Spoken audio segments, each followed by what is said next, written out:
2편으로 돌아왔습니다.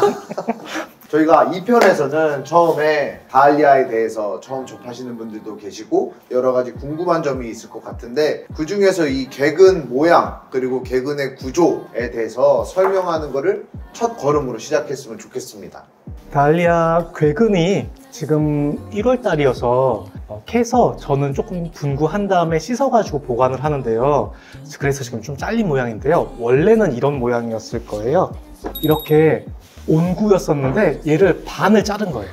저는 반을 잘라서 보관을 하는데 왜 그러냐면 다알리아가 겨울 동안 보관하다가 여기가 이제 줄기가 있던 부분인데 이쪽에 물이 고여서 썩는 경우가 가끔씩 있거든요. 그래서 이걸 반을 잘라가지고 보관을 하면 여기에 물이 괴이지 않으니까.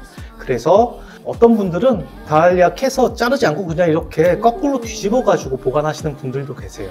그래서 이렇게 보관을 하실 때 반을 잘라서 보관하는 게 제일 좋고요. 다알리아 괴근 조금 설명을 먼저 드릴게요. 네. 여기 보면 그 가을에 캤을 때 이렇게 줄기가 남아있어요. 줄기가 남아있고 괴근 덩어리들이 이렇게 달려있거든요. 이거는 조그만 거 그렸으니까 3개 정도 달려있는데 잘 키운 것 같은 경우는 한 10개 달려있고 이렇게 돼 있어요. 근데 구조는 똑같습니다. 줄기, 괴근.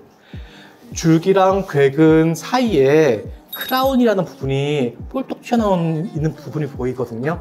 지금이 1월 달인데 이제 시간 여행을 해서 2월 달이나 3월 달로 됐다고 볼게요. 손님들이 괴근을 받으시면 싹들이 조금씩 올라와 있을 거예요. 예, 싹이 올라와 있죠. 녹색으로 살짝씩 싹들이 올라와 있어요. 싹이 살짝 올라와 있거나 이 싹이 틀 자리가 우미터 있거나 이렇게 돼 있는 아이들을 보내드릴 거예요. 이걸 확인해서 보내드릴 건데 적어도 2개 이상 서로 연결돼 있게 자르라고 말씀을 드렸거든요. 네. 2개가 연결된 이 브릿지 안에 뇌두라는 부분이 달려 있으니까 어찌됐건 여기서 싹이 올라오거든요. 보이든지 안 보이든지 상관없이. 그래서 나중에라도 가을에 괴근 이렇게 큰 덩어리 수확한 다음에 자르실 때 2개씩 붙여가지고 자르시는 게 안전합니다. 자르는 거 한번 보여드릴게요. 아까 전에 거울 비쳤던 그 괴근이에요. 반 잘랐다고 했잖아요. 네. 캐자마자 바로 자르라고 말씀은 안 드리거든요. 캐자마자는 잘 안 보여요. 그런데 1월, 2월, 이렇게 3월 되면 이렇게 잘 보이거든요. 이렇게 도톰하게 부풀어 있습니다. 이쪽이 줄기가 있던 데였어요. 줄기랑 괴근 사이에 뇌두가 있어요. 여기를 내기라고 이렇게 내기라고도 하는데 품종마다 이건 모양새가 다 달라서 내기 없는 애들도 있어요.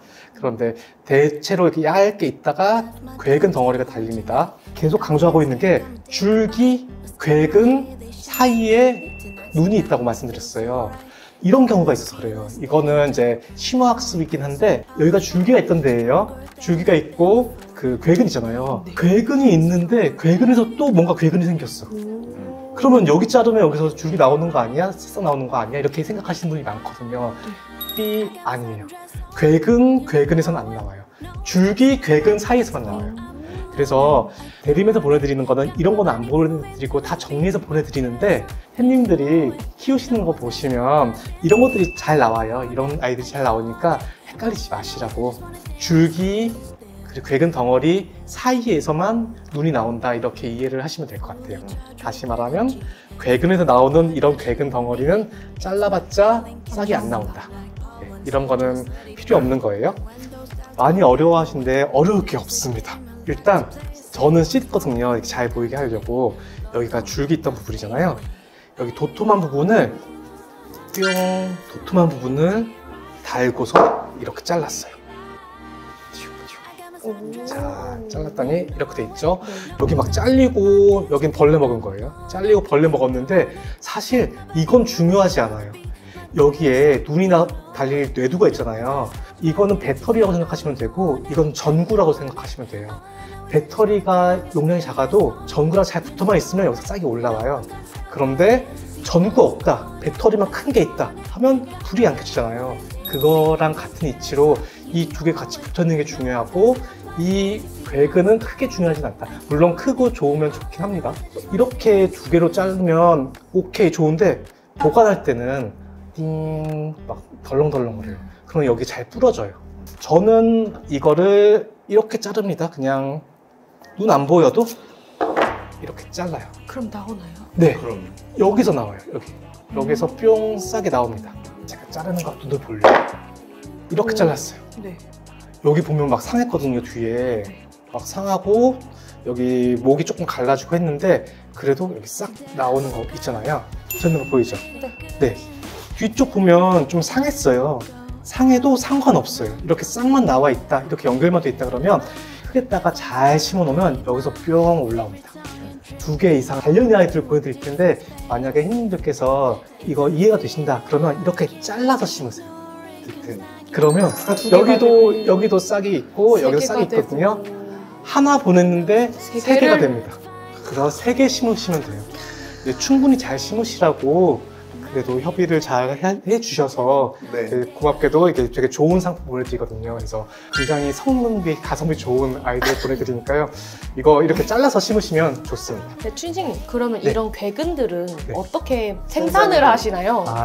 기존에 저희가 계속 토경으로 했던 재배 방식 말고 건전묘를 생산하고 싶어서 이런 식으로 조직 배양으로 안에서 우병묘를 생산을 해서요. 이거를 순화를 시키고 이 순화되는 거를 한 번도 경작하지 않은 다이아가 연작되지 않은 땅에다가 소독을 잘 시켜서 거기에서 식재를 해서 생산을 하고 있습니다. 자, 그래서 보여드리면 표면 보세요. 이게 조직배양묘로 해서 이번에 생산된 거고 이게 다른 밭에서 가져온 아이. 이거는 배양묘 아니고 분구로 해서 계속 키웠던 아이고 얘가 배양묘. 표면 보이시죠? 이게 딱 봐도 건강해. 그냥 예쁩니다. 그러면 저희가 이런 조직 배양묘로 만들어서 네. 생산된 거를 고객님들이 받으시잖아요. 네. 그럼 어떤 환경에 키워야 잘 키울 수 있을까요? 엄청 중요한 그쵸? 질문이에요. 네. 네. 다이아 어떤 땅에다 식재하는 게 좋으냐면 사질 양토라고 부르는 영양가는 많은데 물받아심이 좋은, 그래서 둔덕을 만들어서 이렇게 심는 거를 추천드리고요. 제가 여러 해 동안 키워봤는데 개인적인 데이터인데요. 마사에서는 꽃이 많이 안 펴요. 대신 그 괴근이 엄청 잘 달려요. 그런데 어흙 아니면 황토에서는 그래도 조금 잘 자라긴 하는데 괴근이 잘 안 생깁니다. 특히 황토에서는 괴근이 안 생겨요. 그럼 다음에 볼 수가 없겠네요. 네, 그렇죠. 황토 기반의 땅이다 그러면 토양을 약간 개량을 해주시는 게 좋고요. 마사 좀 넣고 뭐 펄라이트 좀 넣으실 수 있으면 넣고 해서 조금 개량을 하셔가지고 물빠짐이 좋은 흙을 만드는 게 좋고, 키가 커요. 그래서 처음 심었을 때 질소 비료가 많은 데다가 심으면, 아니면 처음 키울 때 질소 비료를 많이 주면 덩치만 키우다 꽃이 잘 안 핍니다. 질소, 인산, 칼륨이 비료의 3대 요소잖아요. 질소가 빠지고 인산, 칼륨 위주로 시비를 해주시고 키우는 게 좋고요. 질소가 많으면 키가 커지고 잘 쓰러집니다. 상추 키우는 비료 주지 말라는 말씀입니다. 그러면 정원에서 토양은 그렇게 준비하고 식재 위치를 잡을 때도 중요할 것 같아요. 네. 식재 위치는 어떤 쪽에 심어야 좋을까요? 다이아는 해를 좋아하는 식물이어서 4시간 정도 이상의 직광 받아야 돼요. 양지에 심는 거는 좋은데 유럽이랑 미국 기준으로는 풀선에서 키우라고 하거든요. 해가 하루 종일 비치는 데서 키우라고 하는데 우리나라에서 풀선에서 얘를 키우면 여름에 좀 힘들어요. 여러 가지 방법들이 있기는 있습니다. 혼식을 해가지고 예를 들어서 다이아하고 해바라기하고 같이 심는다든지, 그래서 여름에 뜨거웠을 때는 해바라기 그림자를 좀 지하고, 저는 옥수수랑 키우기도 해요. 옥수수랑 키우고 그쵸. 옥수수대에다가 묶어가면서 좀 키우고 그렇게 하는 방법도 있고, 화분에서 키우시는 분들은 여름에 7, 8월에는 그림자로 옮겨 놓으세요. 화분 자체를. 그러면 7, 8월에 꽃 꽤 피고 잘 크다가 그거를 9월 달에 다시 풀선으로 옮겨 놓고 이렇게 하는 방법도 있습니다. 다이아는 도대체 물을 얼마나 줘야 하죠? 다이아가 저녁 기준으로 다이아를 키우고 있는데 저녁에 얘가 이렇게 시들었어요. 네. 그래서 저녁에 물을 줬는데 네. 아침에 더 시들었다. 네. 이거는 뿌리가 상한 거예요. 과습이어서 물을 주는 게 아니라 얘는 잘라서 그리고 뿌리를 파서 다시 건조한데 다시 심어주는 걸 하셔야 되고, 저녁에 이렇게 시들었는데 물 줬는데 아침에 다시 생생해졌다. 얘는 물이 부족한 거니까 다이아는 물을 좀 더 많이 주시고 평소에도 이렇게 하시는 게 좋습니다. 근데 이게 아까 전에도 설명했지만 구근처럼 생각했다가는 너무 건조하게 관리될 수 있으니까 네. 호습성이다. 네. 물은 좀 어느 정도 많이 주시는 게 좋다. 다만 배수를 좀 확보한 상태에서 물을 많이 주셔라. 물을 네. 좋아하긴 한데 뿌리가 물에 다 이렇게 잠겨 있는 건 안 좋아해요. 그렇게 물 관리를 해주시면 될 것 같습니다. 또 궁금한 것들이 모종을 4월달이든 3월달이든 어떻게든 심었다. 근데 이게 싹이 나오다가 얘가 서리를 맞아서 살짝 서리 피해가 올 수도 있습니다. 네네. 그런 경우에는 어떻게 대처하면 좋을까요? 저는 그렇게 질문을 누가 하시면 햇님들한테는 안 그러겠지만 제가 아는 사람들이 저한테 그렇게 질문하면 전 막 비웃어요. 서리 위험이 없는 다음에 심어야지. 막 아. 간단하잖아. 그냥 뭐 서리 없을 때까지 기다렸다가 너 고추 2번 심을 거야? 고구마 2번 심을 거야? 막 그렇게 막 그냥 비웃거든요. 싹이 올라왔다 그 부분이 상했다. 그러면 다시 밀고 올라오지 않아요? 물론 다시 밀고 올라오죠. 그런데 꽃을 늦게 보잖아요. 그렇게 되면 서리 위험이 없으려면 중부지방 기준으로는 5월 중순 정도까지는 서리 위험이 있으니까 보통은 5월 5일 이후에 심거든요. 그런데 달리아를 쉽게 해서 5월 5일까지 아무것도 안 심어놓고 이걸 비워놓는다? 이거는 말이 안 되잖아요. 그래서 저는 봄꽃을 막 심어놓고 달리아는 그냥 화분에다가 심어서 이렇게 싹을 틔워서 키워요. 그런 다음에 5월 5일 이후에 서리 위험이 없어진 다음에 봄꽃이 다 지면 그 봄꽃 뽑아내고 거기다 달리아를 심습니다. 여러분들이 보기에는 고추 모종 심을 때 네네네. 딱 그 시기네요. 네. 좀 더 감성적으로 말하면 도화꽃이 필 때, 와. 감성 대기. 도화꽃이 필 때. 너무 좋은데요.